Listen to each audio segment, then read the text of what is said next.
Hello everyone, welcome to the channel. आज की इस क्लास में हम लोग करंट अफेयर्स टॉपिक में इसरो से रिलेटेड न्यूज़ को कवर करेंगे। आज के हमारी क्लास में इसरो से रिलेटेड जितने भी अपडेट्स हैं उन सभी को कवर किया जाएगा। कई सारे मिशन जो कि इसरो के द्वारा कंडक्ट किए गए, उनकी क्या ख़ास बातें रही हैं और उनसे किस तरीके के क्वेश्चंस यहाँ पर बन सकते हैं, पूरा कंटेंट आपसे यहाँ पर डिस्कस किया जाएगा। First of all we will talk about ISRO के बारे में हम लोग जान लेते हैं। India's space research activities started in early 1960s। 1960s के टाइम पर ही इंडिया की जो रिसर्च एक्टिविटीज़ हैं वो स्टार्ट हो गई थी। उस टाइम पर सैटेलाइट टेक्नोलॉजी जो है स्टिल एक्सपेरिमेंटल ही थी, यानी कि यूएसए भी सैटेलाइट टेक्नोलॉजी में उतना ज़्यादा डेवलपमेंट उस टाइम पर नहीं कर पाया था। तो इंडिया की रिसर्च एक्टिविटीज़ स्टार्ट हो जाती हैं 1960s के टाइम पर। नेक्स्ट हम लोग बात करते हैं इनकोस्पार्स की इस्टेब्लिशमेंट की। क्या है ये इनकोस्पार? देखिए, इसका फुल फॉर्म होता है Indian national committee for space research. Okay, तो इसके इस्टेब्लिशमेंट से रिलेटेड जो भी इम्पोर्टेंट फैक्ट है हम लोग यहाँ पर डिस्कस करेंगे। विक्रम साराभाई के सजेशन पर 1962 में इसको इस्टेब्लिश किया गया था। इसने थम्बा इक्वेटोरियल रॉकेट लॉन्चिंग में की रोल प्ले किया है, यानी जिसे शॉर्ट में टल्स कहते हैं। थम्बा equatorial rocket launching station Tamil Nadu में, उसके कंस्ट्रक्शन में इसने की रोल प्ले किया है INCOSPAR. First sounding rocket launch किया गया टल्स के द्वारा ही नवंबर 21, 1963 में। इनकोस्पार क्या है? ये एक तरीके की इंडिया की नेशनल कमेटी है स्पेस रिसर्च के लिए। इसके बाद में इसरो का फॉर्मेशन होता है। अगस्त 15, 1969 में इसरो का फॉर्मेशन होता है। हेडक्वार्टर इसका बेंगलुरु रखा जाता है। और इसको क्यों बनाया गया था? इनकोस्पार को एक्सपैंड करने के लिए ही इसरो का फॉर्मेशन किया गया था, उसकी सक्सेस को बनाए रखने के लिए, उसको सक्सीड करने के लिए और बहुत ज़्यादा उसको एक्सपैंड करने के लिए, जितने भी मिशन हैं इसके लिए इसरो का फॉर्मेशन हो जाता है। इसरो के स्टैब्लिशमेंट के मेन ऑब्जेक्टिव क्या थे? Focused on the development of application of space technology to address various national needs. established major space system for communication, television, broadcasting and meteorological services। ISRO के मेन ऑब्जेक्टिव है various national needs को देखते हुए space technology को develop करना, जिसके through हम लोग कम्युनिकेशन के फील्ड में स्पेस सिस्टम को इस्टेब्लिश कर सकें। टेलीविज़न हो गया, ब्रॉडकास्टिंग हो गया, और जितना भी कम्युनिकेशन का सिस्टम है उसको ब्रॉड लेवल पर ले जा सकें, मेट्रोलॉजिकल सर्विसेज को आगे बढ़ा सकें। तो ये सभी इसरो के ऑब्जेक्टिव्स थे। S Somanath has been appointed as the 10th ISRO chief on 12 January 2022 by the appointments committee of cabinet ACC के द्वारा 12 जनवरी 2022 में एस सोमनाथ जी को अपॉइंट किया गया है 10th इसरो चीफ। इसरो के की सेंटर्स की बात करें और उनकी स्पेसिफिकेशंस की बात करते हैं। सबसे पहले Vikram Sarabhai space centre VSSC, ये तिरुवनंतपुरम में है। बिल्डिंग ऑफ लॉन्च व्हीकल है इसकी specification. UR Rao satellite centre URSC Bengaluru में डिज़ाइनेशन एंड डेवलपमेंट ऑफ सैटेलाइट यहाँ पर किया जाता है। सतीश धवन स्पेस सेंटर जो है श्रीहरिकोटा में, यहाँ पर integration and launching of satellites होता है।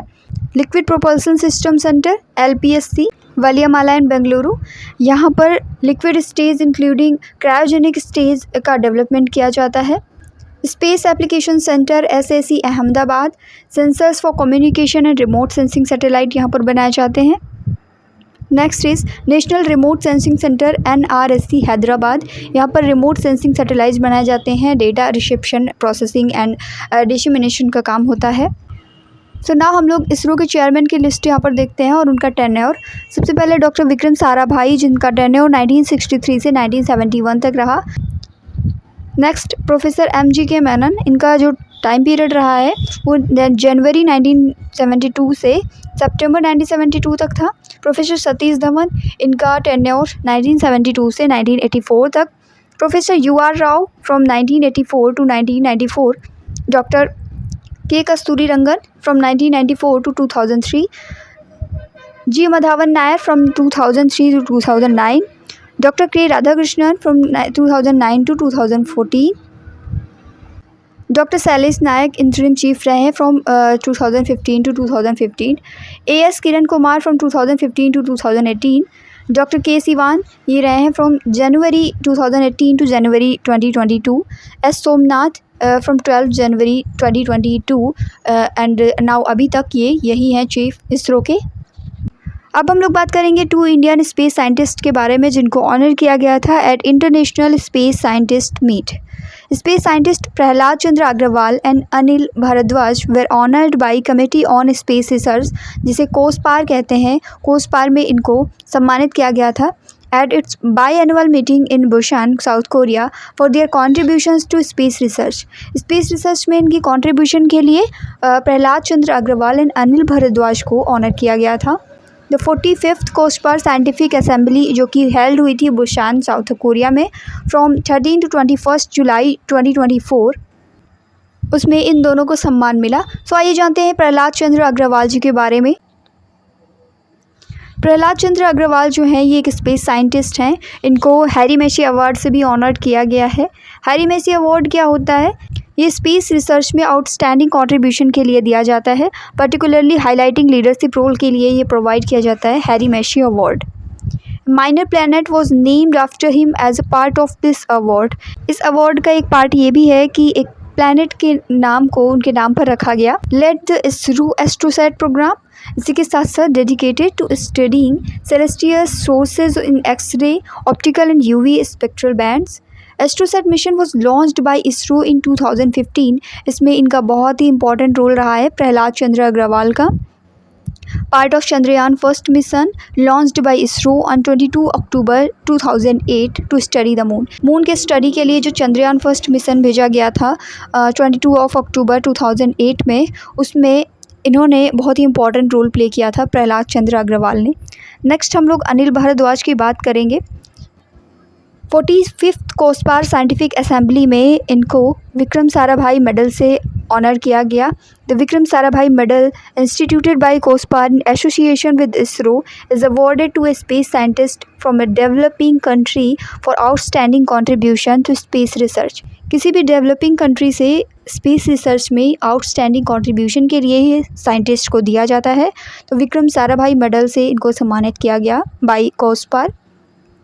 Currently the director of physical research laboratory Ahmedabad, Gujarat. Currently ये physical research laboratory Ahmedabad, Gujarat में डायरेक्टर हैं।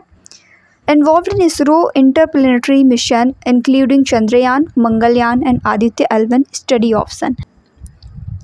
इसरो के कुछ खास मिशन जैसे कि चंद्रयान, मंगलयान और आदित्य L1 में, आदित्य L1 को सन की स्टडी के लिए जाना जाता है, तो इन सभी में इनका इन्वॉल्वेशन रहा है। नाउ जिस कोसपार के द्वारा इन दोनों वैज्ञानिकों को सम्मानित किया गया, आइए जानते हैं उसके बारे में। कमेटी ऑन स्पेस रिसर्च कोसपार के बारे में 1958 में सेटअप किया गया था इसको, जब सोवियत रूस ने 1957 में अपना सैटेलाइट स्पुतनिक जो है बनाया था, लॉन्च किया था। तो उसके बाद 1958 में इसका जो है सेटअप हो जाता है कोसपार का। Established by the International Council of Scientific Unions, now known as the International Science Council। ये international council of scientific union के द्वारा इस्टेब्लिश किया गया था, जिसे अब इंटरनेशनल साइंस काउंसिल के नाम से जानते हैं। Holds it's scientific assembly every 2 years। इसकी जो साइंटिफिक असेंबली होती है कोसपार की, ये हर 2 साल में होती है, with participation from space scientist world wide. पूरी दुनिया भर के साइंटिस्ट यहाँ पर पार्टिसिपेट करते हैं और हेड क्वार्टर जो कोसपार का है वो पेरिस, फ्रांस में है। आप इन दोनों की तस्वीर देख सकते हैं। ये इंडिया के स्पेस साइंटिस्ट हैं जिनको ऑनर किया गया था इंटरनेशनल कोसपार असेंबली में। इन दोनों के नाम हैं Prahlad Chandra Agrawal and Anil Bhardwaj. Next important news, 2 Gaganyaan astronaut to go ISS abroad, the Axiom 4 mission. ISRO has shortlisted 2 of its 4 trained Gaganyaan astronauts for the Axiom 4 mission to the International Space Station. International Space Station में जो कि जिसका collaboration है NASA के साथ में, उसमें इसरो ने अपने 4 सेलेक्टेड कैंडिडेट्स में से 2 को भेजने का निर्णय लिया है। फाइनल सिलेक्शन सिर्फ 1 का हुआ है। Only 1 of the shortlisted astronauts will go on the mission. इसमें शामिल है कैप्टन प्रशांत बालकृष्णन नायर, जो कि इंडियन एयरफोर्स ग्रुप से हैं, और ग्रुप कैप्टन अजीत कृष्णन, जो कि इंडियन एयरफोर्स ग्रुप से हैं। बात करते हैं ये एक्सियम 4 मिशन है क्या। इस मिशन का गोल है इंडियन एस्ट्रोनॉट्स को ISS में लेके जाना। Private astronaut mission This is in NASA's fourth private astronaut mission in partnership with the private US company Axiom Space. ये नासा का फोर्थ प्राइवेट एस्ट्रोनॉट मिशन है जिसकी पार्टनरशिप है private US company Axiom space के साथ. The mission is expected to dock with ISS for 14 days. Contract with SpaceX, इसका contraction भी है स्पेसएक्स के साथ में. किसके लिए? ट्रांसपोर्टेशन के लिए, वहाँ तक जाने के लिए और वहाँ से वापस आने के लिए स्पेस स्टेशन तक. तो इसके लिए कॉन्ट्रैक्शन किया गया है स्पेसएक्स के साथ. Training, SpaceX will familiarize the private astronaut with systems, procedure and emergency preparedness for the Dragon spacecraft. Now हम लोग ISS की बात करेंगे, इंटरनेशनल स्पेस स्टेशन के बारे में जानते हैं. ISS जो है ये एक मल्टी नेशन कंस्ट्रक्शन है. ये कोलैबोरेटिव कंस्ट्रक्शन प्रोजेक्ट है जो कि कंप्लीट किया गया था between 1998 to 2011. Okay, participating states की अगर बात करें तो इसमें 15 कंट्रीज़ शामिल हैं और इसी के साथ साथ कुछ ऑर्गेनाइजेशंस हैं जस्ट लाइक नासा और इसके साथ रशिया का रॉसकॉमॉस, यूरोप का ESA, जापान का JAXA एंड कनाडा का CSA भी यहाँ पे शामिल है. ऑर्बिट की अगर बात करें तो ISS जो है ये लो अर्थ ऑर्बिट में ऑर्बिट करता है approximately 430 kilometres. 90% of the earth population ये कवर करता है. स्पीड की बात करते हैं, it travels around earth at a speed about 28,000 kilometres per hour. This means it orbits 90 minute, मतलब ये अर्थ का एक चक्कर 90 मिनट्स में लगा लेता है. गगनयान मिशन की बात करें तो ये इंडिया की फ़र्स्ट मैन फ्लाइट है स्पेस के लिए. ये प्रोजेक्ट जो है वो फर्स्ट अप्रूव किया गया था PM नरेंद्र मोदी के द्वारा अगस्त 15, 2018 में. It will send the 3-member crew to space for at least 7 days by 2024-25. ISRO इसके लिए अपना बिगेस्ट रॉकेट लॉन्च करेगा GSLV Mk3 इस प्रोजेक्ट के लिए. It would be one of the cheapest manned space flights in the world में ये सबसे सस्ता एक तरीके का मैन्ड स्पेस फ्लाइट है with estimating cost of not more than 10,000 crore. India अपने एस्ट्रोनॉट को व्योमनॉट्स कहने के प्लान में है और व्योम का संस्कृत में मीनिंग होता है स्पेस. व्योम को संस्कृत में स्पेस कहते हैं यानी आकाश यानी अंतरिक्ष कहते हैं. तो इंडिया प्लान कर रहा है अपने एस्ट्रोनॉट्स को व्योमनॉट्स से रिप्रेजेंट करने के लिए. Now the most important mission of ISRO Aditya L1 जिसने कंप्लीट कर लिया है first halo orbit around sun earth L1 point. आइए जानते हैं आदित्य L1 के बारे में. India first solar mission Aditya L1 spacecraft completed its first halo orbit around sun earth L1 point. India का फर्स्ट सोलर मिशन है Aditya L1. So Aditya L1 spacecraft ने complete कर लिया इसका first halo orbit around sun earth L1 point. L1 point क्या है? ये Lagrange point first है. इसके बारे में आगे जानेंगे लैग्रेंजियन पॉइंट क्या होते हैं और क्या इनकी स्पेशलाइजेशन है. According to ISRO, Aditya L1 spacecraft in the HALO orbit takes 170 days to complete a revolution around the L1 point. आइए जानते हैं लैग्रेंजियन पॉइंट के बारे में. देखिए लैग्रेंज पॉइंट जो होता है वो एक तरीके की स्पेस में पोजीशन है जहाँ पर किन्हीं दो जो लार्ज बॉडीज़ हैं उनका जो ग्रेविटेशनल फोर्स है वो बैलेंसिंग पे आ जाता है, इक्विलिब्रियम के स्टेट में आ जाता है. जैसे हम एक को अर्थ और एक को सन कंसीडर करते हैं तो इन दोनों का जो ग्रेविटेशनल फोर्स होगा वो बैलेंसिंग स्टेट में आ जाएगा. तो ये लैग्रेंज पॉइंट कहलाता है. टोटल 5 लैग्रेंज पॉइंट हैं. इनको लेबल किया गया है as L1, L2, L3, L4 and L5 और ये लाई करते हैं एक लाइन पे जो कि दो लार्ज मासेस को कनेक्ट करती है.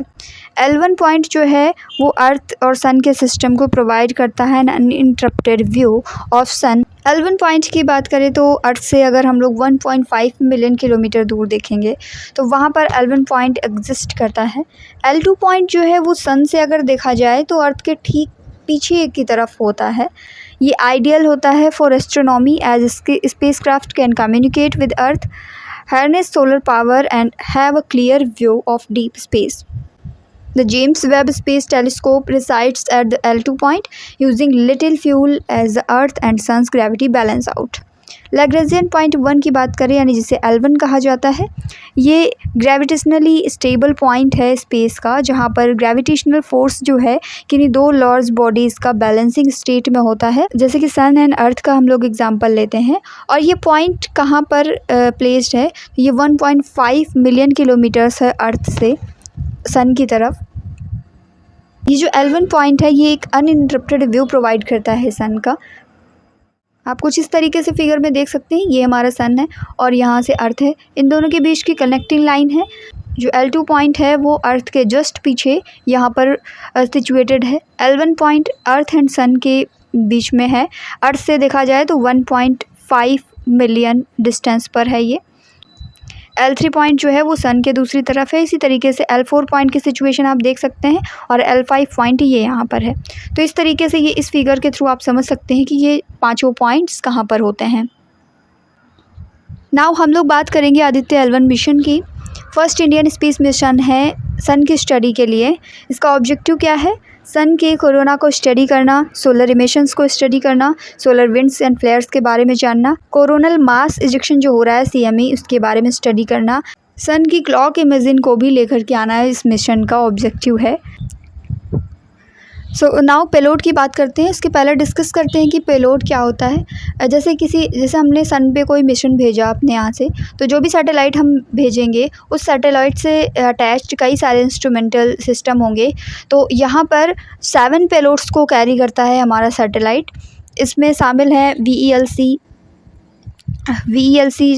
इसके अलावा स्वीट VELC का फुल फॉर्म होता है visible emission light coronagraph, and इसके अलावा में स्वीट है solar ultraviolet imaging telescope, Sollux भी है, HAL1OS भी है, एस्पेक्स भी है, PAPA ये भी पेलोड यहाँ पर यूज़ किया गया है।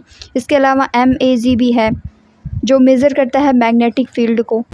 तो यहाँ पर टोटल 7 पेलोड्स का यूज़ किया गया है आदित्य L1 मिशन के लिए। सो नाउ हम लोग बात करेंगे ध्रुव स्पेस थाईलॉइड सैटेलाइट, जिसने कंप्लीट किया है 15,000 ऑर्बिट्स को। तो ये एक तरीके का स्पेस टेक स्टार्टअप है ध्रुव स्पेस, जो कि हैदराबाद में लोकेटेड है, ध्यान में रखेंगे। इसमें 2 तरीके के सैटेलाइट्स का यूज़ किया गया है, थाईबोल्ट 1 एंड थाईबोल्ट 2। ये अभी तक एक कंबाइंड ऑर्बिट में चक्कर लगा रहे थे, अब ये डीऑर्बिट हो चुके हैं। 15,000 की ऑर्बिट इन्होंने कंप्लीट कर ली है।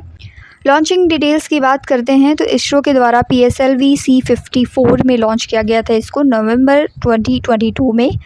पेलोड की बात करें तो ये इक्विप्ड है with store and forward payload for receiving messages from sensor nodes और remote ground stations.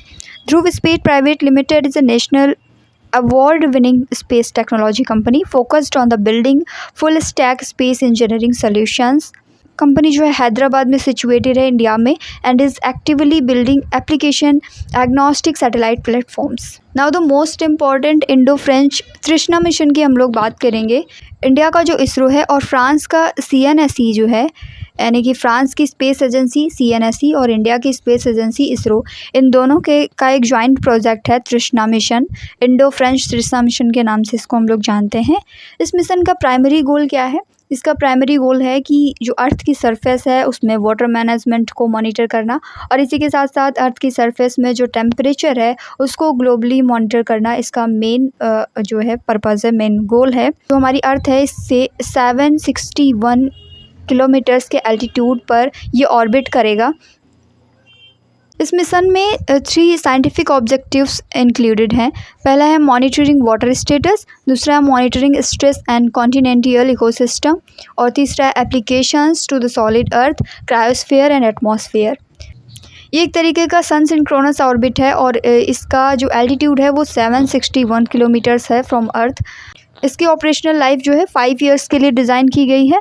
Special resolution 57 metres का है लैंड के लिए एंड कोस्टल एरियाज़ के लिए, 1 kilometre for oceanic and polar regions के लिए है।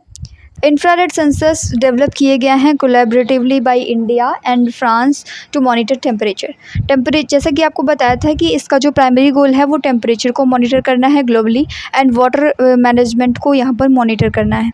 तो जब टेम्परेचर को मॉनिटर किया जाएगा तो उसमें जो सेंसर्स लगे होंगे वो इंफ्रारेड सेंसर्स हैं, जो कि इंडिया एंड फ्रांस के कोलैबोरेशन से बनाए गए हैं। तो इन सेंसर्स का यूज़ किया गया है, इंफ्रारेड सेंसर्स। नाउ प्रवाह सॉफ्टवेयर की बात करते हैं। एरोस्पेस व्हीकल्स जितने भी होते हैं, जैसे कि जो लॉन्चिंग व्हीकल्स हैं, चाहे वो विंग्ड हो या फिर नॉन विंग्ड हो, उनकी एरोडायनेमिक्स एंड थर्मोडायनेमिक्स को एनालाइज करने के लिए इसको डिज़ाइन किया गया है। एक तरीके का सॉफ्टवेयर है। फंक्शनैलिटी की बात करें तो it stimulates air flow around aerospace vehicles and calculate the resulting forces and heat effects. जैसे कि अगर कोई भी एरोस्पेस व्हीकल लॉन्च किया गया तो उसके अराउंड एयर फ्लो कितना है, वो उस एनवायरनमेंट को झेल सकता है या नहीं, इन सभी चीज़ों को कैलकुलेट करना, रिजल्टिंग फोर्स कितने हैं वहाँ पर और हीट इफ़ेक्ट का क्या रोल है, ये सभी को मॉनिटर करना इस प्रवाह सॉफ्टवेयर का वर्क होता है। बात करते हैं इसकी इंपॉर्टेंस की। This analysis is crucial for designing the shape, structure and thermal protection system required for aerospace vehicles. जब कोई एरोस्पेस व्हीकल डिज़ाइन किया जाता है तो उसके प्रोटेक्शन सिस्टम को ध्यान में रखना, थर्मल प्रोटेक्शन सिस्टम हमें कैसा रखना है, शेप स्ट्रक्चर कैसा रखना है, इन सभी को एनालाइज करने में हेल्प करता है ये, क्योंकि कहीं ना कहीं ये उसके आसपास के टेम्परेचर को कितना वो झेल सकता है या फिर उसका एयर प्रेशर कितना है, फोर्सेस कितने लग रहे हैं, इन सभी को एनालाइज करके हमें इंडिकेशन देगा। तो उसके अकॉर्डिंग ही जितने भी एरोस्पेस व्हीकल्स हैं उनकी डिज़ाइनिंग की जा सकती है। तो इसकी इम्पॉर्टेंस है। एप्लीकेशन की बात करें तो गगनयान में इसका एक्सटेंसिवली यूज़ देखने को मिला था। एरोडायनेमिक एनालिसिस में ह्यूमन रेटेड लॉन्च व्हीकल्स जितने भी हैं उनमें इसका एप्लीकेशन देखने को मिलता है, including HLV-M3 crew escape system and crew module. Now the most important Mangalyaan 2 mission की बात करेंगे। India is set to land on Mars. India's mission to land a rover and helicopter on Mars. ये India का first attempt है to land on Martian surface after Mangalyaan first orbit success. Mangalyaan first में हमने अपने अर्थ से सैटेलाइट को भेज करके मंगल की ऑर्बिट में इसको इस्टेब्लिश कर दिया था। अब हमारा एम है मार्स पर रोवर एंड हेलीकॉप्टर को लैंड कराना। प्रीवियस सक्सेसफुल लैंडिंग्स की बात करें तो only US and China have successfully landed on Mars before India. India के पहले US और चाइना सक्सेसफुली लैंड कर चुका है मार्स में। अब इंडिया जो है हमारा वो 3rd नंबर पर ये करने वाला देश बनेगा अगर सक्सेसफुल हो जाता है तो।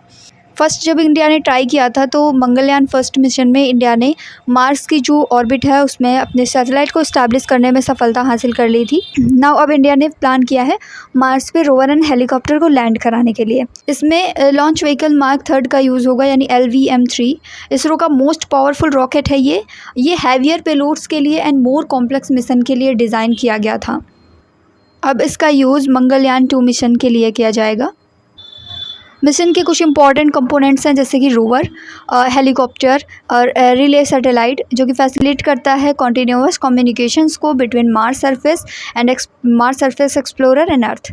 ये कम्युनिकेशन का एक तरीके से काम करेगा relay satellite. Helicopter which is design to fly in the thin Martian atmosphere, studies the Martian boundary layer. Rover में एडवांस टेक्नोलॉजी का यूज़ किया गया है for navigation and scientific experiments. Landing mechanism की बात करते हैं तो स्काई क्रेन मैकेनिज्म का यूज़ करके रोवर को डिप्लॉय किया जाएगा और ये बिल्कुल नासा के परसेवरेंस रोवर के सिमिलर होगा। Ensures precise and safe landing on Martian terrain. Helicopter designed for short flights to carry out scientific missions. Scientific objectives की बात करते हैं, वैज्ञानिक उद्देश्य क्या हैं। मार्शियन सरफेस एंड एटमॉस्फेयर को की डीप स्टडी करना इसका मेन ऑब्जेक्टिव है। Geological assessment, atmospheric analysis and searching for science of past life. Martial atmosphere का एनालिसिस करना और अगर पास्ट में कभी लाइफ थी तो उसकी साइंस को खोजना इसका मेन उद्देश्य है। Helicopter gathers data from locations unreachable by the rover. Helicopter जो है वो ऐसे डेटा को कलेक्ट करेगा जहाँ पर रोवर नहीं पहुँच सकता। Next, the most important news. ISRO's Chandrayaan 3 team honored with John L. Jack Swigert Jr. Award. ISRO के चंद्रयान 3 मिशन की जो टीम है उसको 2024 में ऑनर किया गया था John L Jack Swigert junior award से for space exploration by the space foundation based in the US. This prestigious award given annually, ये प्रेस्टिजियस अवार्ड एनुअली दिया जाता है और ये रिमार्केबल अचीवमेंट्स को सेलिब्रेट करता है स्पेस एक्सप्लोरेशन में और जो भी डिस्कवरी होती है स्पेस एजेंसीज़ के द्वारा, कंपनीज़ के द्वारा, या फिर अदर ऑर्गेनाइजेशंस के द्वारा, उन सभी को सेलिब्रेट्स करता है और अवार्ड दिया जाता है इसमें एनुअली। स्पेस फाउंडेशन जो है वो इस्टेब्लिश किया गया था 1983 में।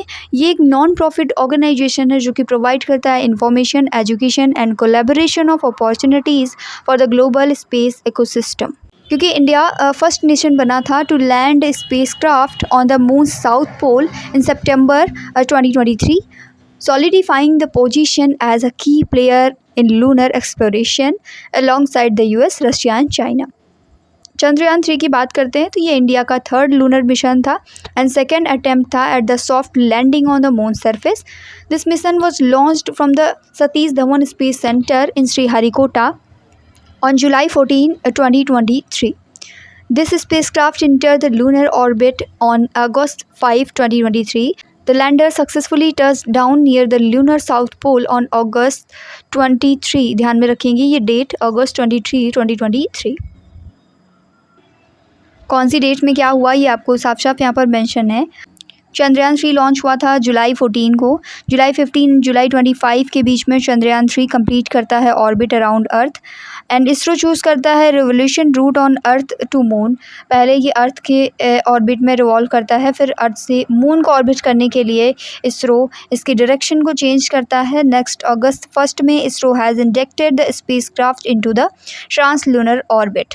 अगस्त 6 एंड 16 के बीच में चंद्रयान 3 का जो ऑर्बिट है वो रिड्यूस करता है ग्रेजुअली।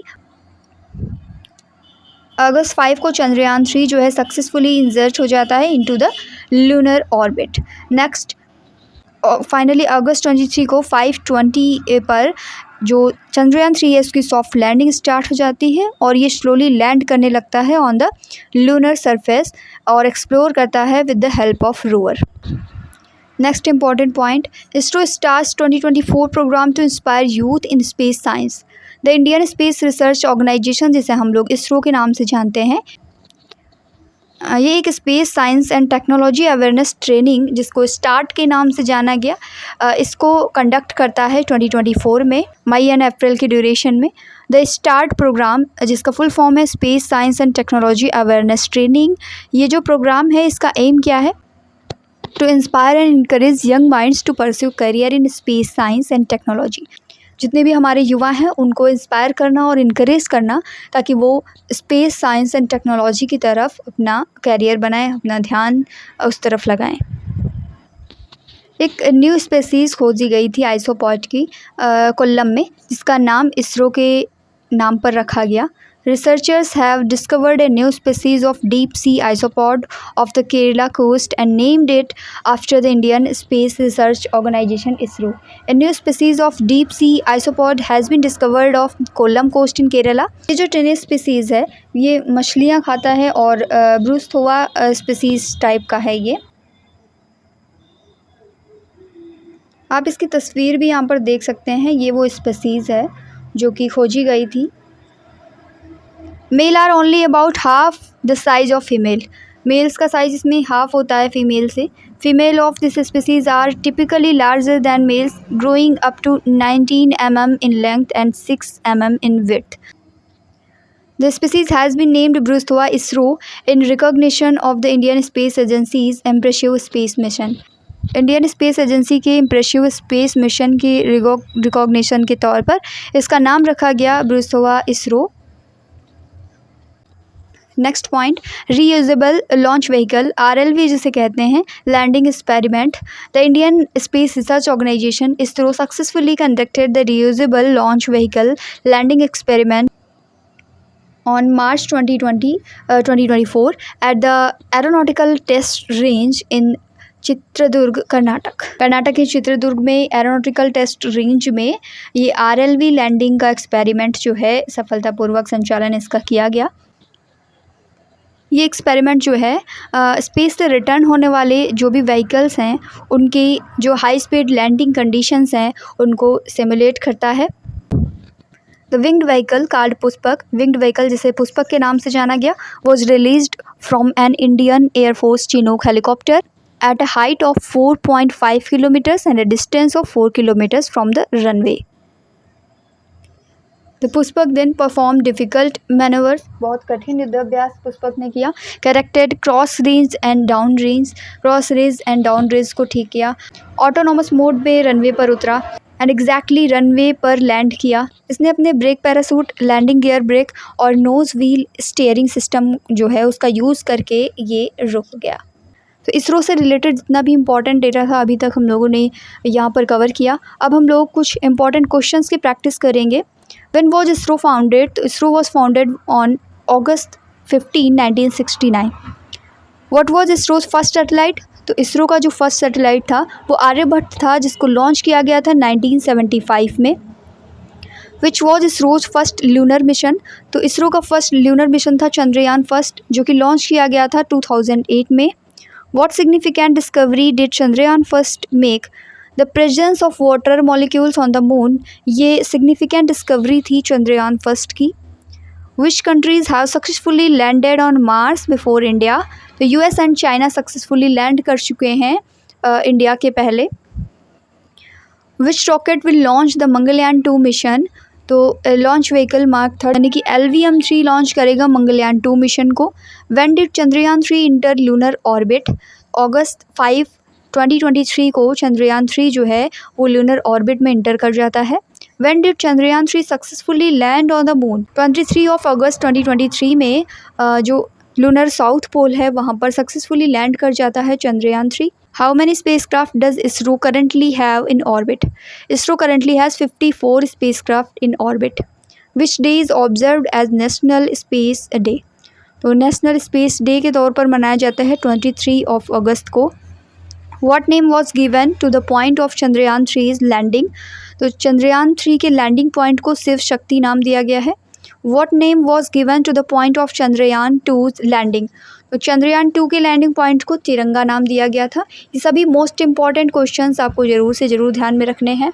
और जो हमारा आज का करंट डेटा रहा है इसरो से रिलेटेड, ये आगे आने वाले एग्जाम्स के लिए बहुत ही हेल्पफुल होगा। तो वीडियो अच्छी लगी हो तो वीडियो को लाइक करना ना भूलें, चैनल को सब्सक्राइब करें और नए हैं तो बेल आइकन को ज़रूर से ज़रूर प्रेस कर लें, ताकि जो भी इन्फॉर्मेटिव वीडियोज़ हैं वो उनके नोटिफिकेशंस आपको मिलते रहें। Thank you.